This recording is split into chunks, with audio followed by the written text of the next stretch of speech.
Before we begin, shall we introduce ourselves? Raj. I formally changed my name to Roger because nobody could pronounce my name. But you can still call me Raj. That's more personal. Well, I was going to go next. I wanted to just introduce you and say why we're having this class. I'm Richard. You don't know me. I'm a spiritual leader here at University North. And my acquaintance with Iraj has been one of the greatest blessings of the past year. He is such a man of intelligence, integrity, heart, and deep connectedness to his spiritual path. And his spiritual path is so much in alignment with what Unity is teaching and what we're all about here that this was just a natural byproduct of inviting my newest friend into our community to participate and to bring his community and his belief system in here and look at the wonderful parallels. So it's just an honor to have him here. I will be at as many of these classes as I can possibly be at because I have a lot to learn. Thank you so much. Let me begin by saying, in continuation of what Richard kindly said, that our path, the path of the Baha'i Faith and the path of the Unity, is very much on the same path. The first time I came to your church, I saw the sign, one God, many paths, which is so similar to the Baha'i path, which says that one loving creator, one unfolding religion, one human family. That's it. Thank you. I can't see a difference. The only thing that I can say the Baha'is are saying is that these are not just separate paths. These are all related paths. It's basically one religion which has been revealed to man through time. But it is man who forgets, it is man who misunderstands, it is man who is resistant to change. And that's why they cause separations. So if there's any mission for the Baha'i Faith is how we can really bring it all together and love and peace and harmony. The history of the Baha'i Faith, we've talked about it, is 170 years and there's been a lot of sacrifice, just like the beginnings of Christianity, very much similar of what happened in the Christian world in the first 200 years. And that's what we see in the Baha'i Faith. When we take all that sacrifice as building the human family, as a necessary ingredient of this coming together as one human race. So that is what that is. And every one of these sessions, we will begin with a Baha'i prayer. I'm asking several of my Baha'i friends who have good voice and good talent and can play to start us off with a couple of prayers. So tonight, Dr. Andrea Carson was kind enough to join us, and she will do the prayer and chanting. It's the wedding song you probably know from, 60s, 70s, something like that. And a Baha'i prayer called Blessed is the Spot. And that Blessed is the Spot, by the way, if you open your prayer book, the very first page, what she's singing is that basic prayer, which also is in conjunction with the fact that we think any place where mention of God is made is a place of worship and is holy. So it doesn't have to be a church. It's fine to be a church, of any place.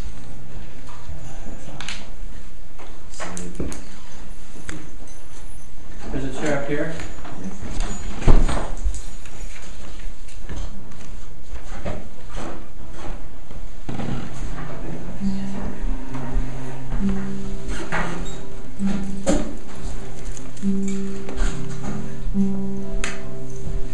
He's now to be among you at the calling of your hearts.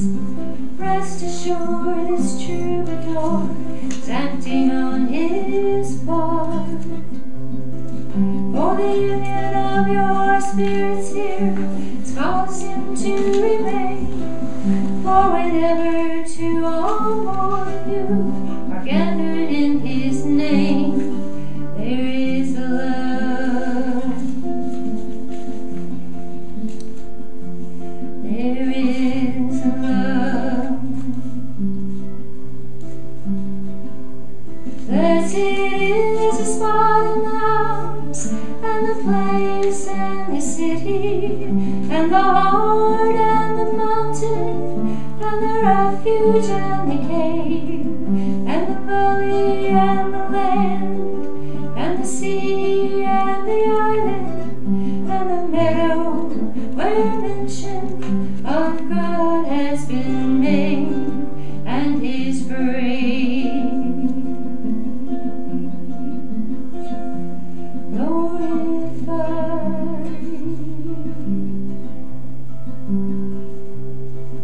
He is now to be among you at the calling of your hearts. Rest assured, this troubadour accepting on his part. For the union of your spirits here has caused him to remain, for ever two or more of you are gathered in his name. There is a love, there is a love. Blessed is the spot in the house, and the place and the city, and the heart and the mountain, and the refuge and the cave, and the valley and the land, and the sea and the island, and the meadow where mention of God has been made, and His praise.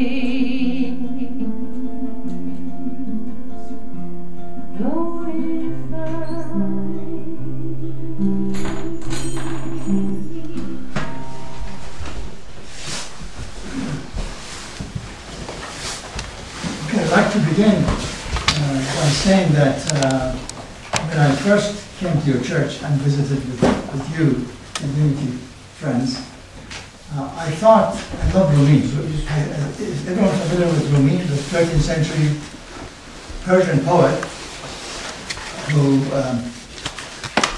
was fleeing the wars in the area, Chinggis Khan, the Mongol warrior. He was invading and destroying cities, and he and his family were fleeing that region. And he finally settled in a place called Konya, in today's Turkey. And people still go there to visit that place. And from the west, there was still, toward the end of the Crusaders crusading the Palestine-Lebanon area. So, and a lot of people are fleeing.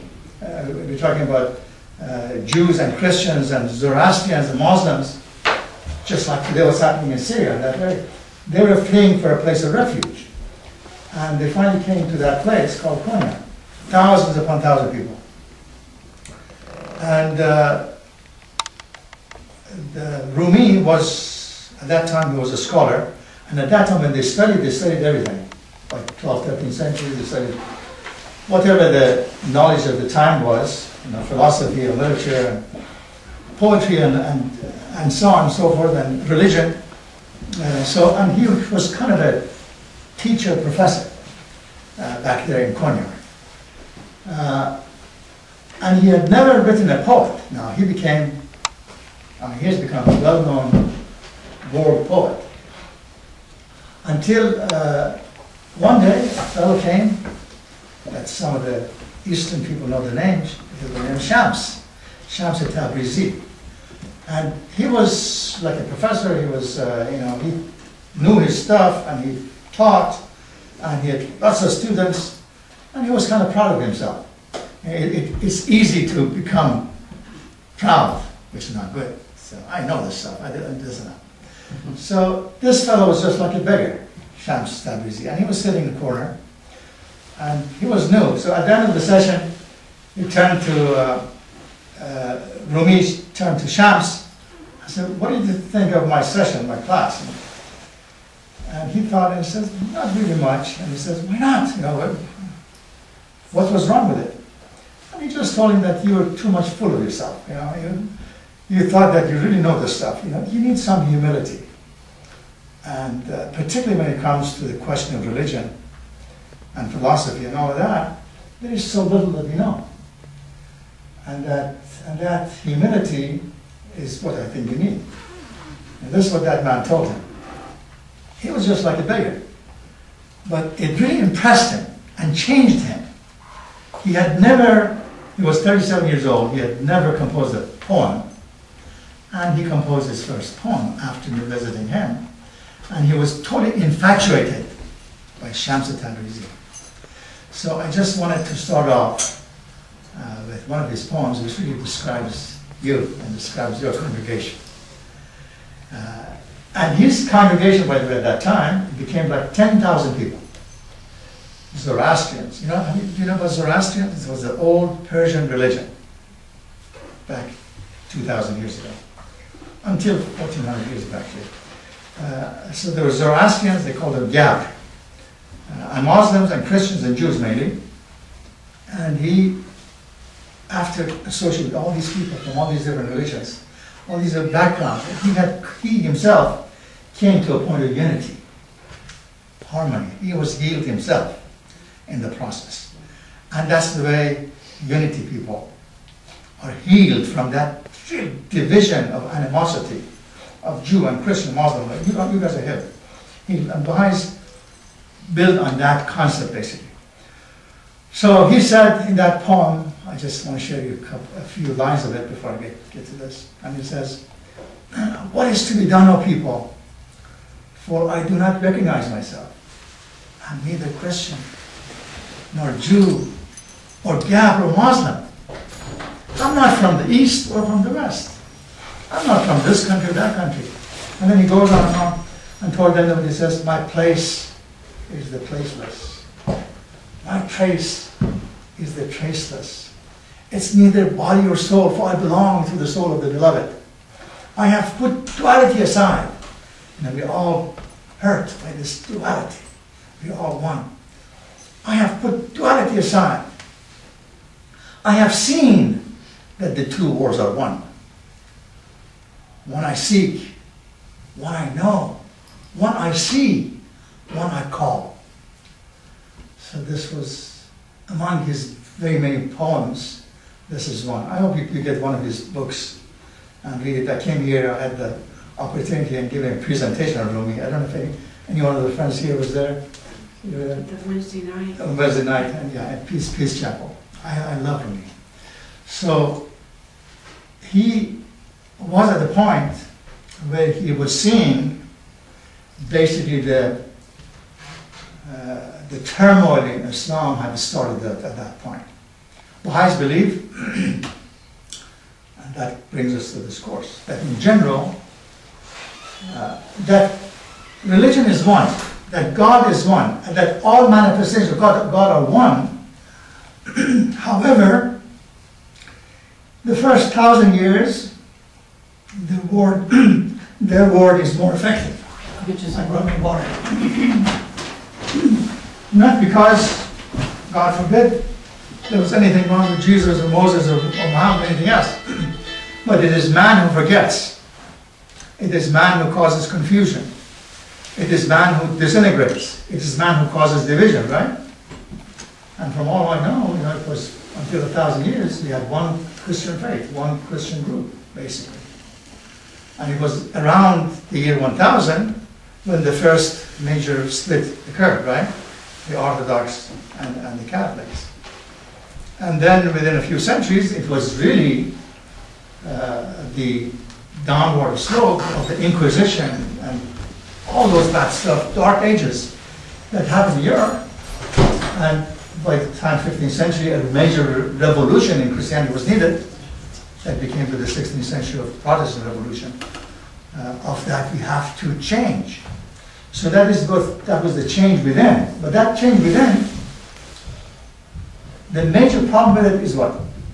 Is that no matter what we do, it is another division, right? So Christianity became 400 groups of Christians for 30-year war that we all know about. Millions of people were killed because of the holy name of Jesus, right? And that has happened in all religions, one way or another. The first 1,000 years, it heals, it unifies. After 1,000 years, man forgets, man changes, man needs drastic change. And the only thing Baha'is say is that after 1,000 years, God sends another messenger. which renews the same message and only brings what we call newer social laws. The foundation, which is all about morality and moral principles, are one that's same, only social laws change. So with that, does everyone has that set as a copy of the whole thing? You all have it? Okay. Let me give you a. Okay. So let me give you a set here. You have one. Quick. It's in just good as we go. Okay. Well, let's just give it. Like you've given me at least 2 of those already. So. Okay. Get what you're showing going. Okay. I want to give, to start with this overview, this golden rule, which is what we just talked about, that the essence of all religions is one. What we see on the first page, they all want harmony, they all want peace, they all want love, whether it is Hinduism or Buddhism or Christianity or Judaism or Islam or Baha'i Faith, and some of the others that we see in the back of the page. The essence is all one and the same, right? And it gives you a timeline of what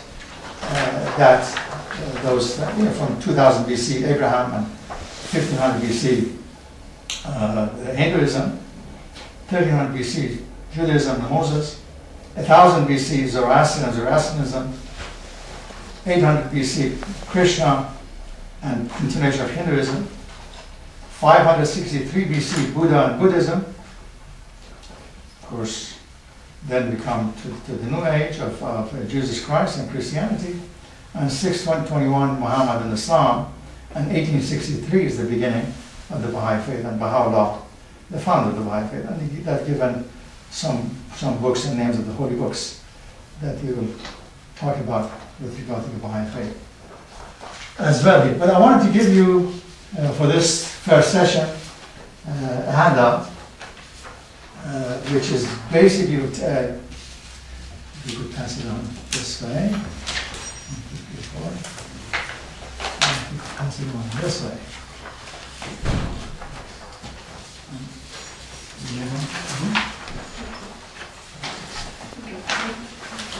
What you will talk about.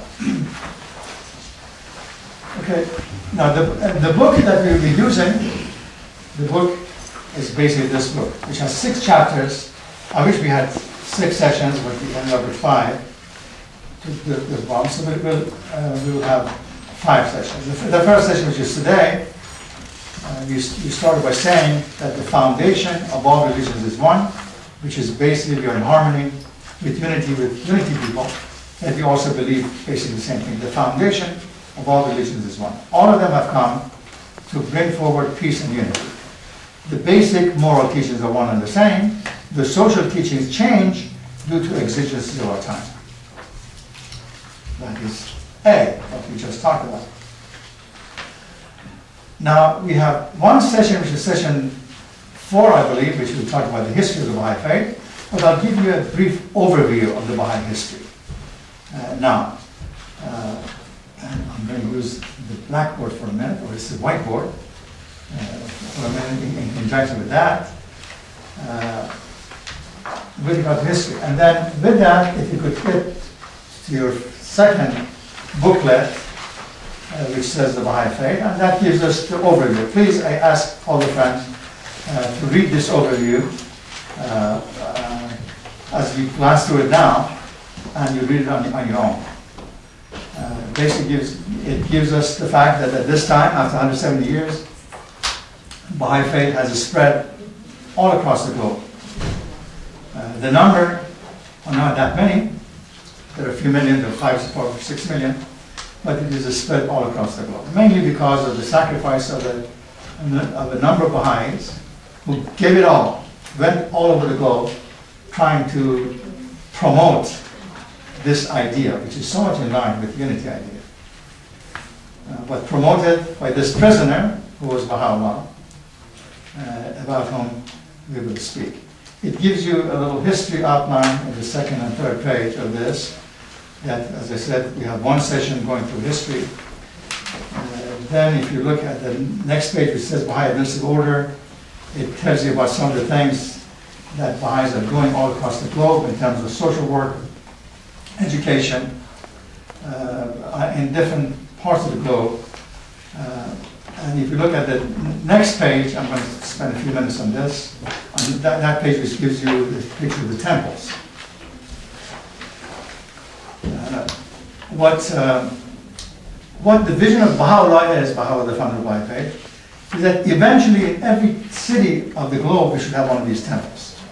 And I need to tell you, because it is still in line with your thoughts and our thoughts, about this vision of Baha'u'llah, of what this temple is. These temples, at this point, you have at least one temple in every continent. The one you see on your left-hand side, the right, left-hand side. By the way, do you have that in the Peace Chapel, the one I gave you, or? I think it's just outside the Peace Chapel. Outside the Peace Chapel. So I gave you a large one of these, a framed one, that you have been kind enough to hang it up. This one is in Wilmette, Illinois, in north of Chicago, which was the second temple built by Baha'is. The first one was built, strangely enough, in Russia. And after the Soviets took over, they took it over and it was demolished. Things happened. It was an earthquake, but they took it over. They didn't want any religion. But these, at this time, there are 8 temples, one in North America, one in Central America, one in South America, which are the one here on the left. Then there's one in Africa. The one you see in the bottom down here in the middle, that's the one in India. Then there's the one in Australia. There's the one in Germany. And there's one in Samoa. Does anyone know who Samoa is? I've never been there. It's somewhere in the Pacific, in the middle Pacific. It happens that their king was the first king who became Baha'i. And so I guess in his honor and the honor of thousands of people who became Baha'is, they built one of these 9 temples. They built it there. But I think the most impressive of these temples is the one in India. The one you see down here. It's beautiful. It's called the Lotus Temple. Lotus. It looks like lotus. It looks like lotus, on water. And this, according to some news and articles that I saw, of course it has won many prizes. And in addition to that, it is the most visited temple on planet Earth. Virtually thousands of people go and visit there. Now the uniqueness about these temples is that it has 9 sides. The reason for 9 sides is just what we saw in the back of the Golden Rule, the 9 major religions of the world. Not that there are 9 religions, there could be thousands, which is fine, but these represent the major religions of the world. So the Baha'i vision of temple is that it should have 9 sides representing all humanity. Any way they want to worship. Whoever they are, wherever they are, whatever language they have. And then, if you go inside these temples, there is no creature. There's total silence. And all the scriptures are there. And they tell you just pick up any scripture that you want. There's another chair. You can pick up any scripture you want and read in any language that you wish and understand that the foundation of all of these religions are one and come together. The dome represents the oneness. So these different paths that you talk about, the different paths, and then worshiping everyone. And you see passages from the different holy writings on each side. And it has 9 doors. So people can virtually come to any door and worship together. And the next page that you see on this pamphlet is just a representative sample of some of the Baha'i titles. And as I said, I'll give you a little background on the history. Baha'u'llah, the founder of the Baha'i Faith, he spent all of his life from the moment he declared that he's the founder of this faith until the time that he died. He spent in exile and in jail, and a lot of times he was tortured. But for some reason, he came, like Buddha, he came from a wealthy family. from part of the government actually. His father was.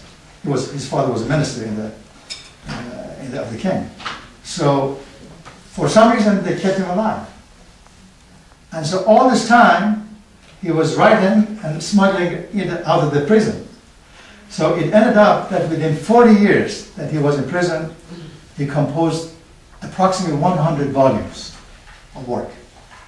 And what you see here, this page is basically his major works. And this, although this is a very small book, is a valuable, beautiful book of what he calls this the essence of all faiths. And we will read a couple passages from it, the hidden words. And all the friends who complete the 5 sessions, I will have purchased gifts for you, a special gift. For those who complete the session, as I mentioned the other day, if you write a 1-page to 5-page thesis with regard to what we covered here, you will have this book, which is called Baha'u'llah's Teaching on the Spiritual Reality. This is a 35-chapter short book, which is the essence of all these 100 books. Valuable reading, wonderful reading. Talks about the meaning of faith. I sent a link to Richard today. I hope you get a chance to look at a few minutes of it. You know, after I came here last Sunday, I had a dream, and I shared that dream with Richard. And that dream was that he talked about peace and unity and oneness, so much in line with Baha'u'llah's thoughts and Baha'i thoughts. And that night I went home, and I had a dream. And that dream was that Richard was on one side of your church, and I was on the other side. And we were talking about one of these topics. It had to do with peace and harmony and unity and oneness. And he said, and I said, and he said, and I said. And our thoughts had become so linked and interlinked together that it was really like one soul speaking with two mouths. So, and Richard responded to me that I'm open. I'm open to it. So I'm also open. I look forward to it. I think it'll be beautiful. So, with that, let me just put some on item 2 on your handout. Does everyone have the handout?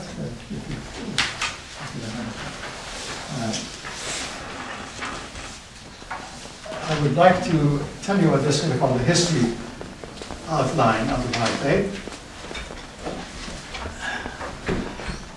Baha'i Faith has, we call it the co-founders, has actually 2 founders. I'll just give you the title. You can, when you go to the history, you can see the real name. The first one, we call him the Bab, and that's the title. And Bab means the gate.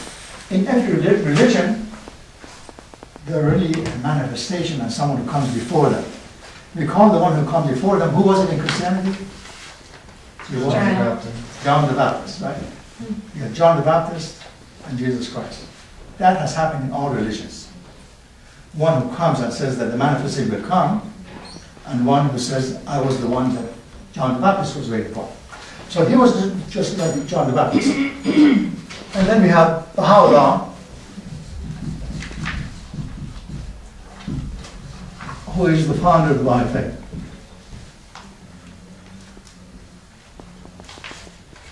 The Bab was a 25-year-old man, and he declared his mission in the year 1844 in a city in the south of Iran, which is called Shiraz. It's a beautiful city. And he says that I'm the one who knows that the manifestation of God will come for this age. And in the 5th session, we'll talk about prophecies, which is also an amazing thing. All these religions that you go through, they all project the coming of 2 messiahs.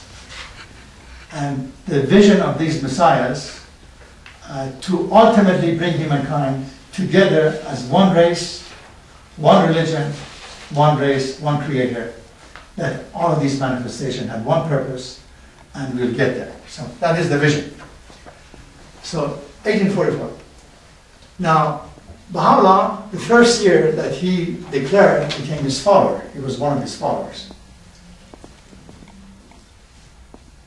The Bab, very much similar to the story of Jesus, he was executed by a firing squad of 750. They couldn't kill him with one.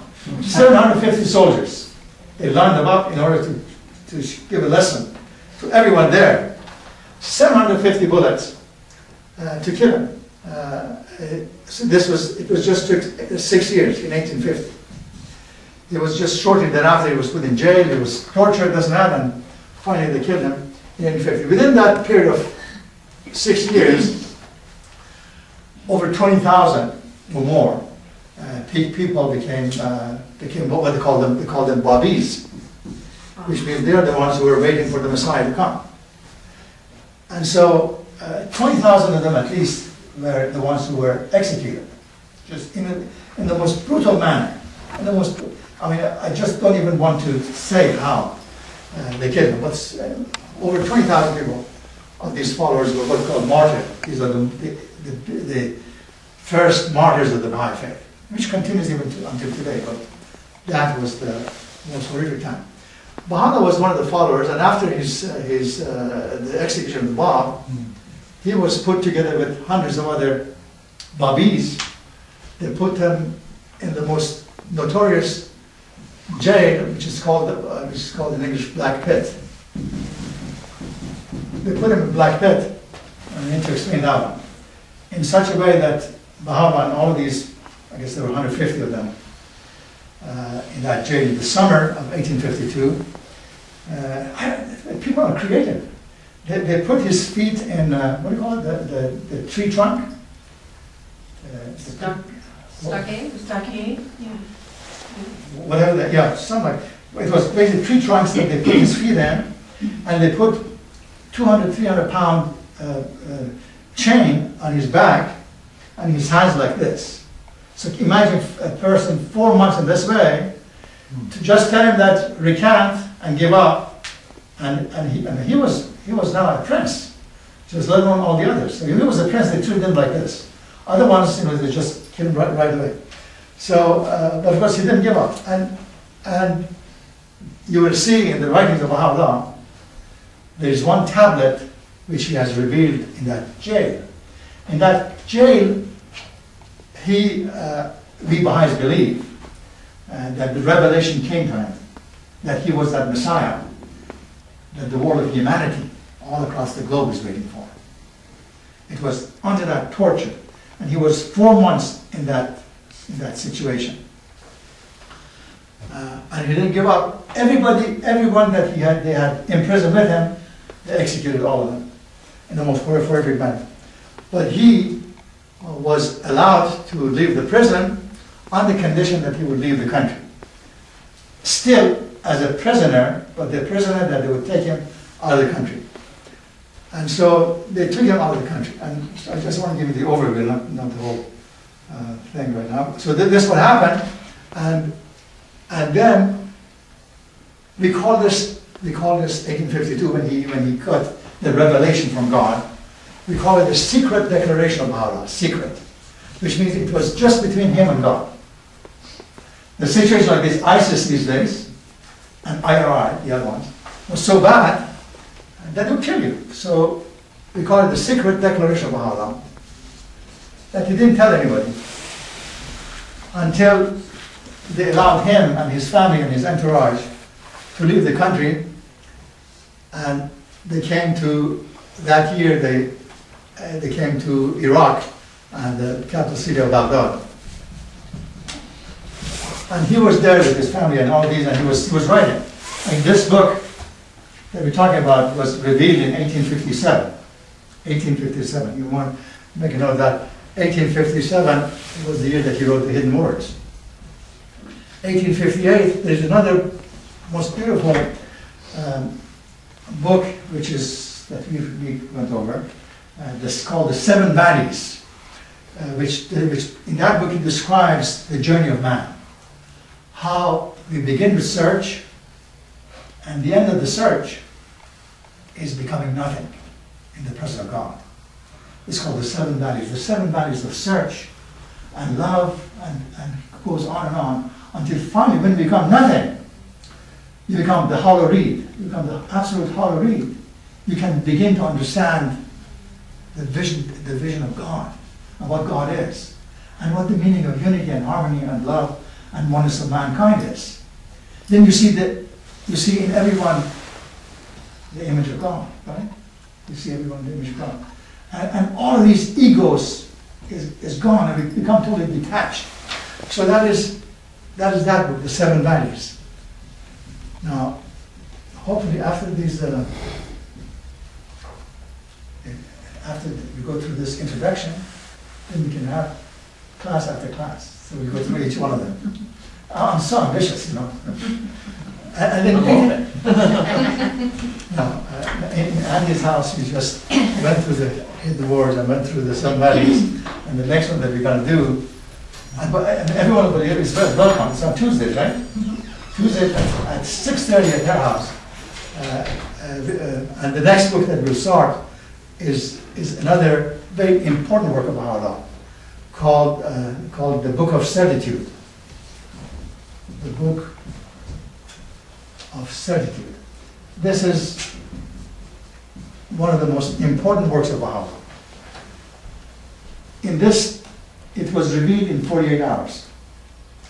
It was, because at that time everybody was Baha'is, and Baha'u'llah had not yet openly said that I'm a manifestation of God. So one of these Baha'is actually was a relative of the Baha. He journeyed to Iraq and he asked them the proof of this religion and this faith and all that, and he composed this in a matter of 48 hours. It's a 200-page book. And at that time there was no computer. So he wrote it out. The response, and we call it, that is the idea of progressive revelations, which means all religions are connected. And he gives passages from the Old Testament, from the New Testament, from Quran, the linkage of all these, and how they're all related, and how all these religions are related. And then he concludes. And then he gave it to that fellow, and he read it, and he became his follower, one of the ones who became his follower. And then because of that book, a lot of other people in the East agreed to it. And so I remember a couple passages from that. I have to share it with you. That's from his first page. He says, this is the way you begin the process of search.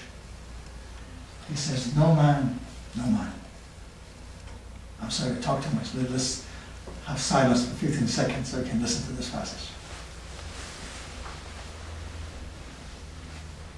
He says, no man shall attain the shores of the ocean of true understanding,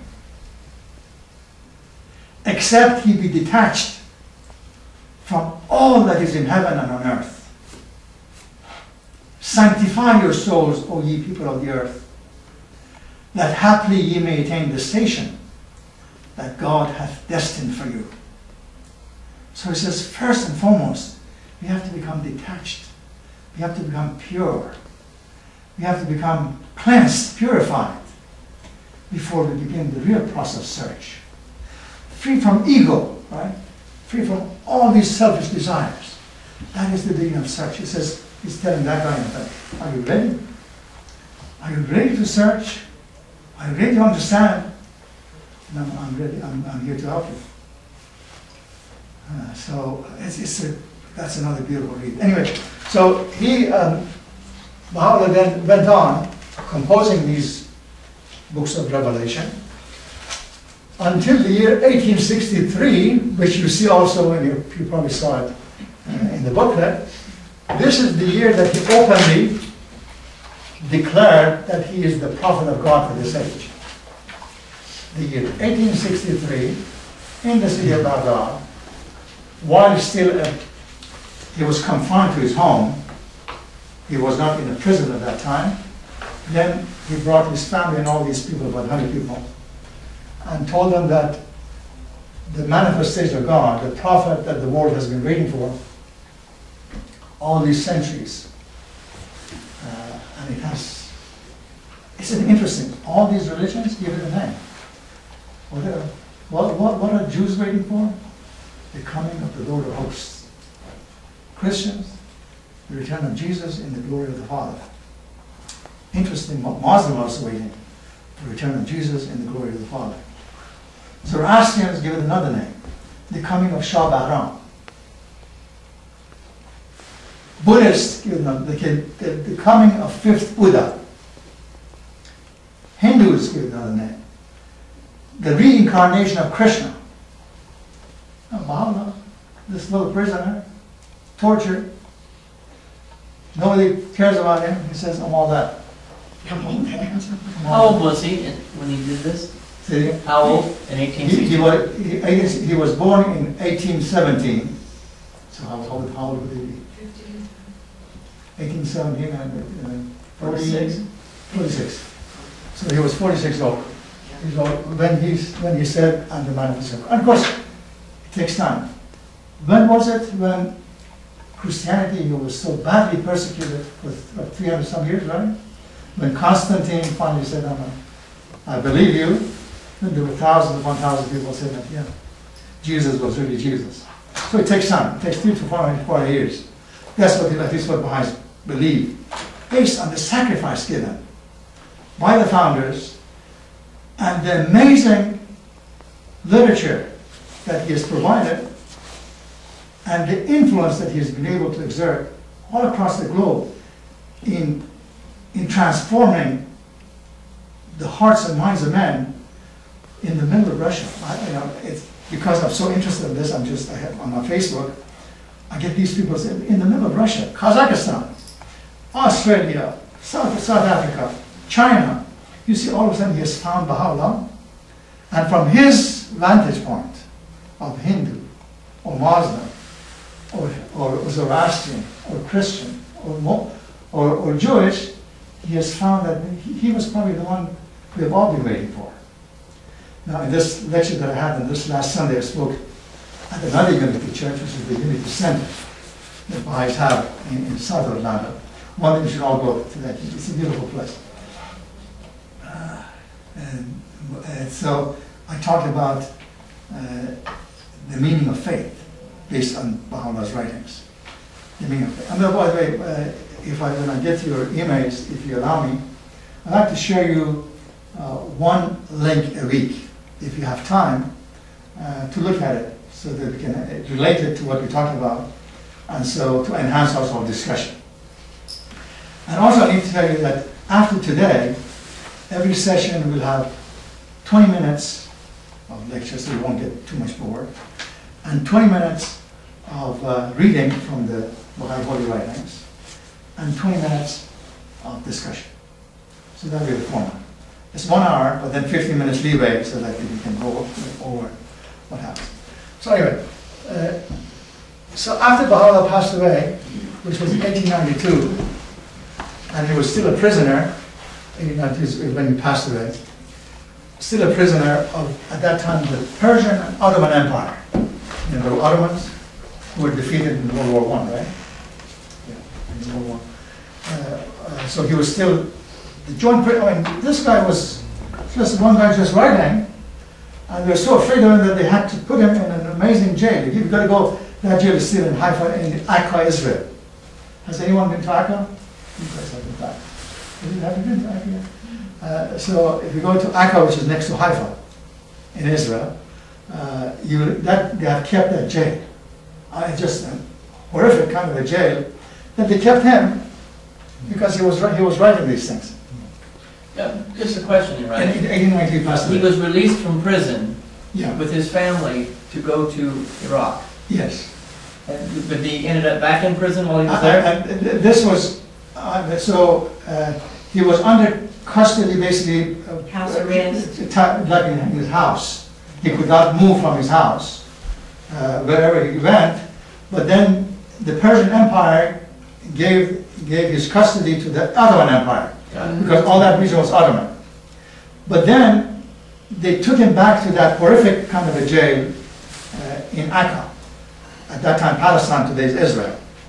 And he was there until he passed away. But of course, for 2 years he was under in that jail, but then they released him that he could live in a house, but not move from Akka until he passed away. So that's the way it was.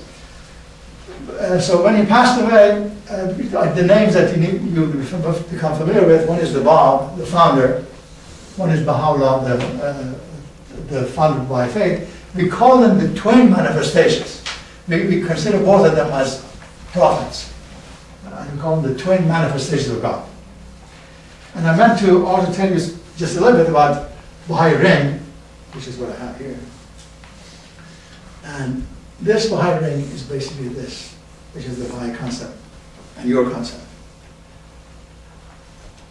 It has 3 lines. There's one God. There's one race, which is the human race, man.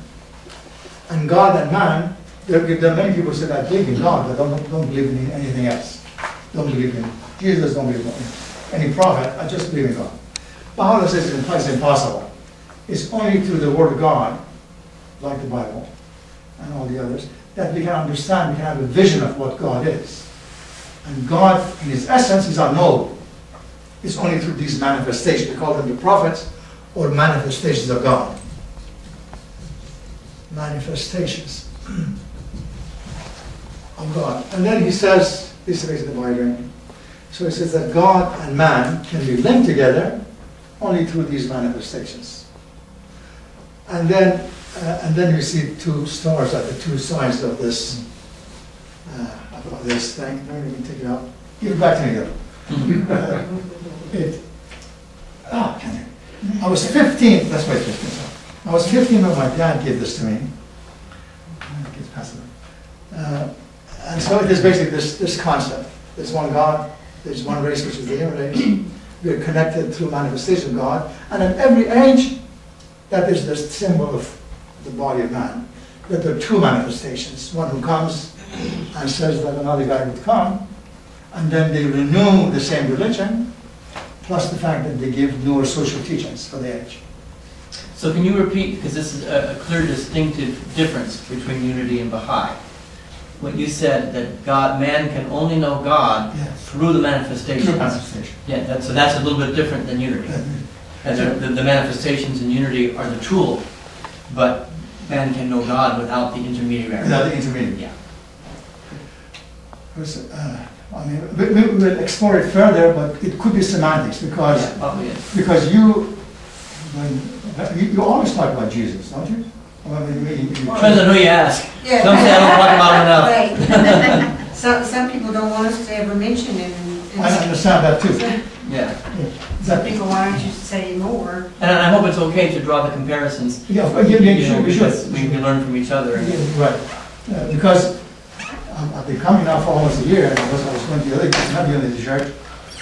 I'm still to see difference because some of these things could also be semantics. You have to explore further to see what it is because it is so similar. It's so similar. So, according to this, Jesus is son of the God, and Baha is son of the God. Well, we all son of God. That's it. You're all children of the same God. Even us ladies are sons. Jesus says, Baha'u'llah says, that man is made in the image of God, right? But then we took it to the extreme. We said only Jesus is son of God. Not only that, then, excuse my ignorance if some of you may be offended. Some of us took it that extreme that, no, Jesus is God, right? Right. Jesus is God. And that's it. And so Baha'u'llah tries to modify, some of these prophets are also good politicians. Because Baha'u'llah, in his political wisdom, but then he said to Baha'is, you guys don't interfere in politics. But his politics, he says that, if the prophet of God, if Jesus says I'm God, it's fine. Because when he's revealing the word of God, it's not from him. His body is just a body. He is revealing the word of God. So if some Christian says he's God, fine. He's God. When he's revealing the word of God, he's God. But then when he's eating, he's sleeping, he's just like you and me. So therefore, the designation Son of God is fine. In the more extreme, we are children of God, but they are special children of God, who have given a special mission for transforming of the human mind and human heart. This is the way. Okay, so we talked about basically the guideline of the history, and of course, then after he passed away, that's also not difference. Oh, we got it like that. Not a difference really, but maybe we need it needs some clarification. That Baha'u'llah says that this division and animosity and segregation and separation and causing hundreds of sects within from this religion to that religion is enough. That I have, when he says I, he was almost illiterate also. That's another amazing thing. He had little education, maybe 1 or 2 years of education, like all the prophets have done. But he says, God has given me a mission and a vision for humankind that you guys will never be able to cause these segregation and separation and divisions anymore. So that's what it's by administration. We will not have time. We just have an overview of it. 4th session or 5th session. It is so amazing when you will see that what has he created that there can be no division. So we'll talk about that. So anyway, after his passing, in 1892, he called his son, his title is Abdul Baha.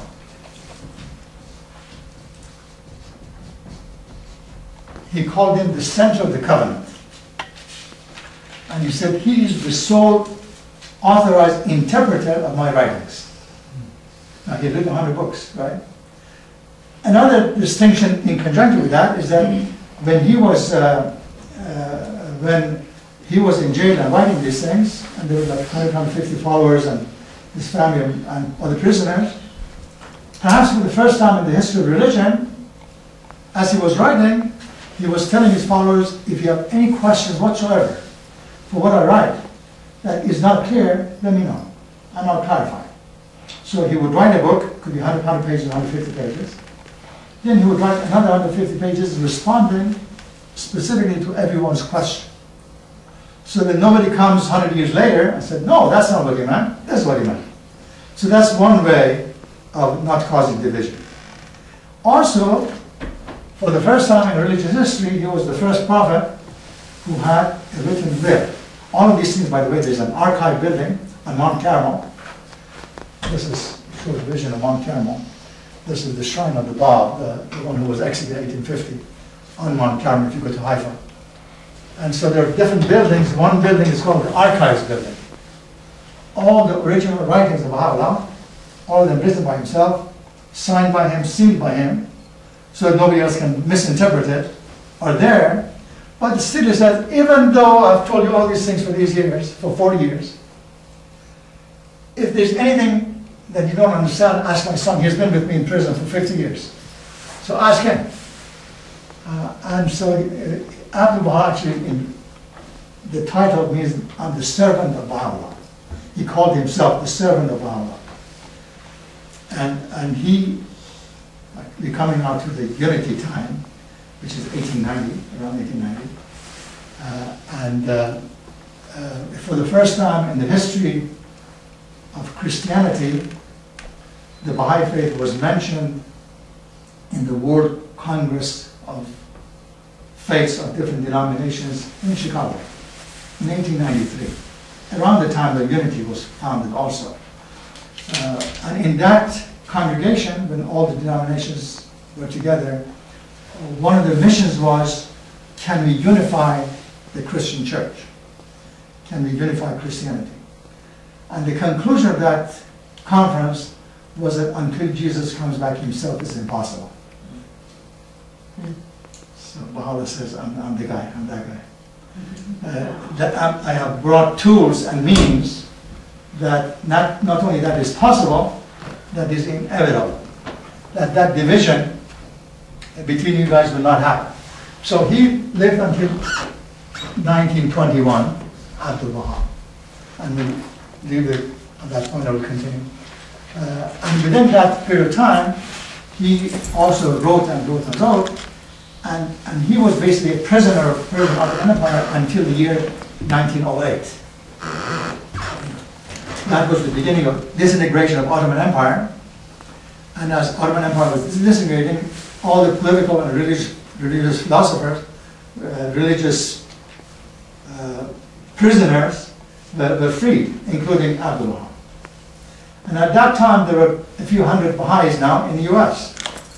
And the Baha'is of the US insisted that we should bring Abdullah out of jail, and he was 67 years old at that time. So he was 67, who went to prison with his father at the age of at the age of 9 and came out of prison at the age of 67, almost 60 years, 58 years. And the American Baha'is and the other few Baha'is who were in Europe and other places, they took him out and they brought him to this. And when you see one of his books is called Promulgation of the Universal Peace.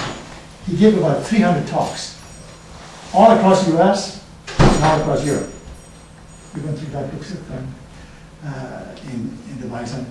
So, and in that book, they invited him to universities, New York University, Stanford University, just different universities, and also different churches and synagogues. He was invited, like about 300 places all across Europe and US and Canada. And he just took him from place to place, and he spoke. And he spoke about this vision, mainly about this vision of the oneness of religion and the harmony of our different faiths, and a lot of it which was the beauty of Christianity and how we can further beautify it through unifying it. And how the essence of Islam was also the truth, was also beautiful. But the mullahs and mullacracy, as I call them mullacracy, the mullahs of Iran, they messed it up so badly. And this is where Baha'u'llah says in religion. Religion should be, that's also one definition that you may like to write down. He says religion should be a definition. Religion should be a cause of love and unity, period. And then, second sentence, if religion becomes a cause of difference and then warfare, you are better off without any religion. You're better off without any. Just leave it aside. Leave me alone.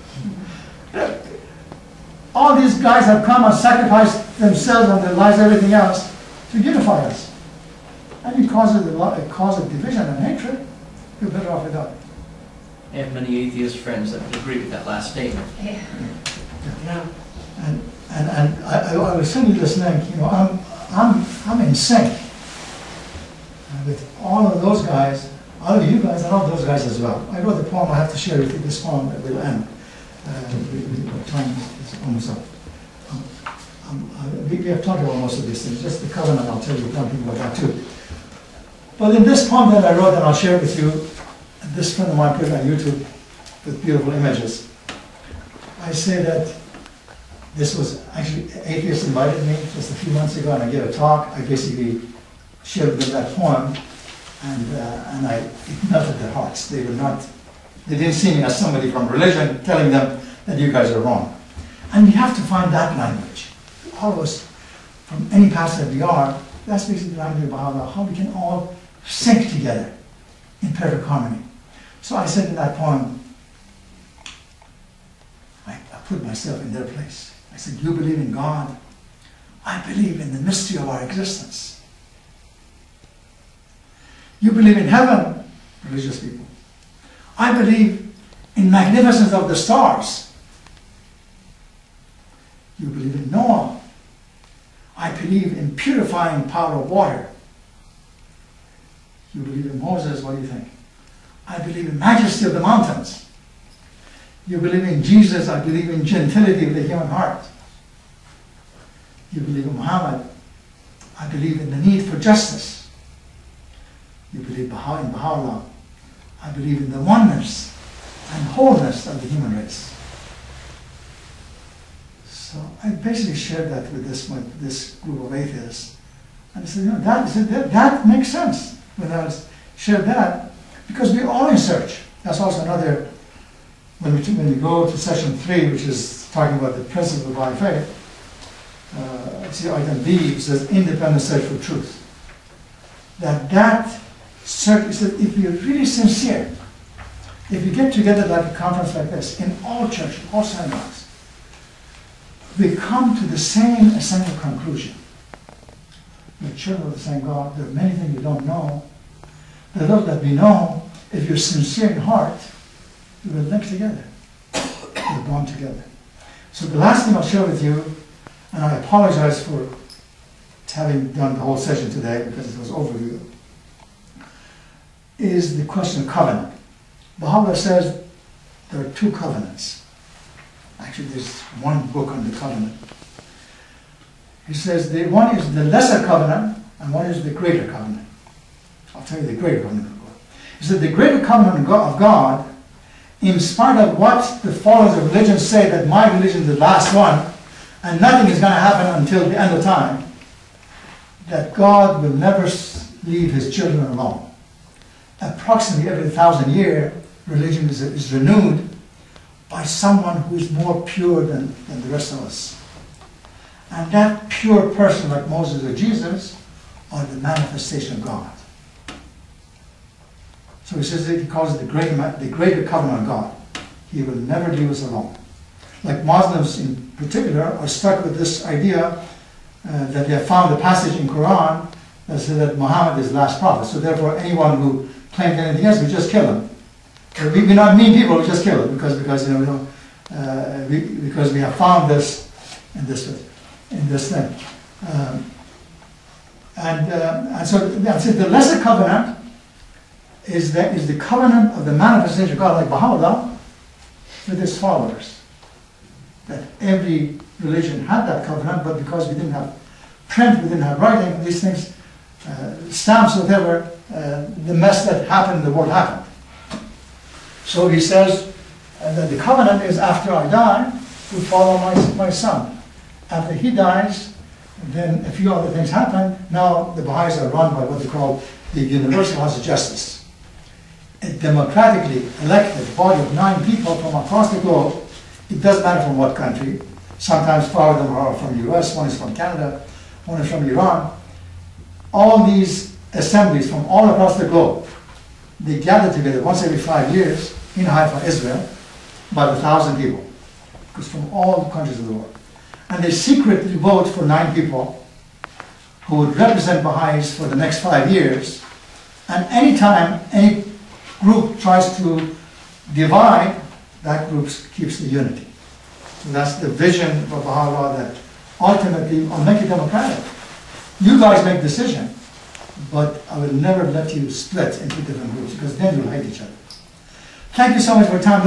Let's have 5 minutes of a little feedback, and then I'll stick to the schedule next time. You call it the Universal House of...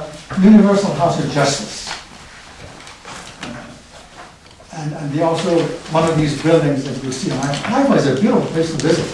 And of course you all know that this mount is Mount Carmel, which is called in the Bible the Mount of God.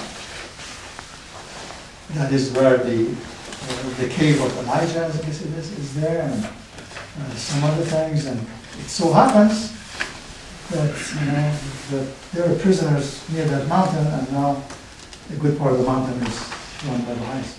Any other thoughts? 3 more minutes. Can you speak, I mean, this is obviously rocking the Orthodox tradition of bringing unity, which means everybody has to bend a little bit to their rigid doctrine. And the persecution of the Baha'is that has happened, obviously from the inception, still exists today. Can you speak a little bit about the journey of the persecution of ideas that are still, would rock people here in Cobb County? When we speak them, when you speak them, there are people that are not receptive to that. This is the journey of faith that Jesus said and Baha'u'llah says is inevitable. We have to give the sacrifice, and through this suffering, we who are on that journey of oneness, that journey of unity, we become purified ourselves. And when we become totally purified, then we can have impact on others. If we just want to have it dandy and nice and fine and all of that, these things are not going to happen. So it needs sacrifice. So now, I mean, the 20,000 of them were massacred in the first 10 years, basically. But then beyond that, there are 3 to 4,000 more were massacred, particularly in the last 35 years since this Islamic group took over. But also Baha'u'llah's teachings on that issue, it's just like Jesus. The issue of forgiveness, the issue of loving them. That's the hardest part. That was the hardest part for me. I put it as my New Year resolution that God and Jesus and Baha'u'llah forgive me, because perhaps this seems to be the first year that that I will pray every day for them, for these guys who are killing Baha'is and who are doing all these awful things. I will pray for them, and I will not keep any hostility inside. And Baha'u'llah says about Jesus that we have to continue to do this until, I didn't give you the last chapter of humanity, that he calls it, after this formative age of us going through this process, we reach the golden age of human era. Where, as Jesus says, there'll be peace on earth as it is in heaven. That's Jesus, right? And Baha'u'llah said, this is inevitable, but you guys and on us have to go through this, understanding what we're going through, and knowing that finally we'll get there. It's one of the things I appreciate about Iraj, if I'm pronouncing that correctly. Iraj is right. And it's a parallel path, in my experience, of Baha'is, as well as my experience of unity. We call ourselves unitics. Right. Almost a pride about being a secret. And we hide. And I've found that there's been a lot of hiding. A wonderful message that, whether it be fear or whether it just be comfort, that we are not willing to take the risk. And please correct me if I'm wrong, but my Baha'i friends have been very silent about the truth that they are studying. And you have pushed some barriers here in Cobb County in order to build some bridges of understanding. And I believe that Baha'i and unity, we need to do more of this. Be willing to stand in the fire of persecution of a different nature, being condemned, being ridiculed as a result of sharing our teaching of kindness and love, which always seems interesting to me. But I believe that we are called. This message will never ever have any impact, whether it be Baha'i, Charles Fillmore, it doesn't matter, unless we are willing to give it voice. Exactly. And so I applaud you for being willing to give voice. You've introduced just the community that I'm involved in to Baha'i teachings that they had no concept of. Thank you so much. Let me also add this maybe, and that is that Baha'u'llah, among his, some of these things are sort of intricate teachings. One of the intricate teachings is that Baha'is are not allowed to proselytize. He has given all these teachings that don't go and proselytize people. He said, this is the truth, that's the way. But there's a difference between proselytizing and teaching. Teaching is what we do. It's just sharing this message to bring us all together. But proselytizing is when you say, heal, I have found the way, you're wrong. He says, none of that. Thank you so much. It was a blessing. And by the way, this contribution that you made, this is my contribution, so it goes to your church. You've been very, very generous with our community. I don't know if everybody's signed in. Yeah. So please, whoever got a set of the books, or even if you didn't get a set of the books, you want to make a contribution of $10, do it for this heat and for this room that we have it, and the amount will go to the church.